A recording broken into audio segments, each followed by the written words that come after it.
Bien loin de son Liban natal, c'est en France, sur la Côte d'Azur, que notre architecte d'intérieur aux idées lumineuses, Joseph Karam, nous a donné rendez-vous. Situé entre Monaco et Nice, la presqu'île de Saint-Jean-Cap-Ferrat est un écrin de verdure entre terre et mer où il fait bon vivre. Matisse, Chagall ou Picasso, nombreux sont les artistes à s'être inspirés de ces paysages de cartes postales. L'artiste à qui nous rendons visite aujourd'hui est un adepte du trompe-l'œil. Tel un passage secret, le portail de la villa nous met directement dans l'ambiance.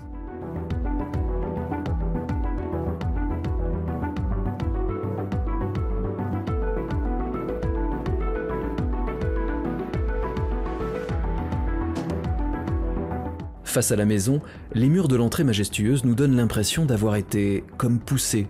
Pourtant, de la place il y en a dans cette maison de 300 mètres carrés, plantée au beau milieu d'un terrain de 15 arts. Et pour que ses idées ne se heurtent pas à des murs, Joseph Karam imagine tout, de A à Z, se chargeant à la fois de l'architecture et de l'architecture intérieure, par le biais de son bureau d'études qui adapte les lieux selon les goûts de chacun. On s'adapte au client et on étudie un peu son caractère, on étudie un peu son goût. On s'assoit et puis on prend un papier et un crayon, on note tout ce qu'il a envie. Parfois on fait des interviews à ses enfants, quelles sont les couleurs qu'ils aiment, etc. On rentre dans les détails. Extérieurement, vous remarquerez une architecture assez simple et minimaliste. Petit clin d'œil à ses origines, Joseph Karam a ramené de son pays ces magnifiques pierres, taillées à la main, typiques des maisons libanaises. Et pour que ces monolithes se fondent au mieux dans le paysage, les couleurs ont été choisies avec le plus grand soin.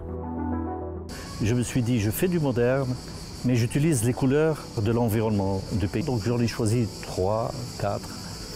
Donc la terre de sienne et puis l'ocre jaune de ce côté. Et de l'autre côté, il a une couleur qui est une couleur ocre, mais vieux rose. Et ces couleurs-là, ils sont à l'extérieur, mais ils continuent jusqu'au bout, à l'intérieur aussi. À l'intérieur, on retrouve là encore quelques touches orientales, mais toujours très discrètes, comme avec ces fauteuils chinés au puce il y a 50 ans et repeints pour l'occasion.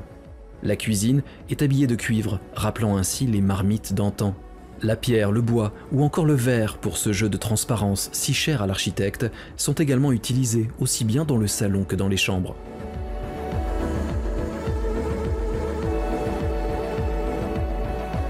Dans ce bloc-là, la terre de Sienne, il y a 4 chambres à coucher avec leur salle de bain, 2 en bas et 2 en haut, donc il peut y avoir une famille en bas et une famille en haut avec leurs enfants. Et de l'autre côté, ocre jaune, c'est un master bedroom et un salon. C'est une suite, quoi, la suite des parents.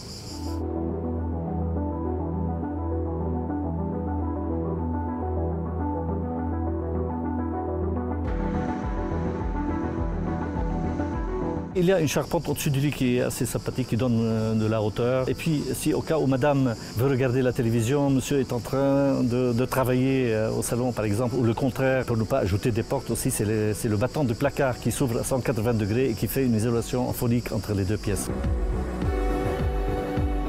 Voilà, une petite astuce comme ça.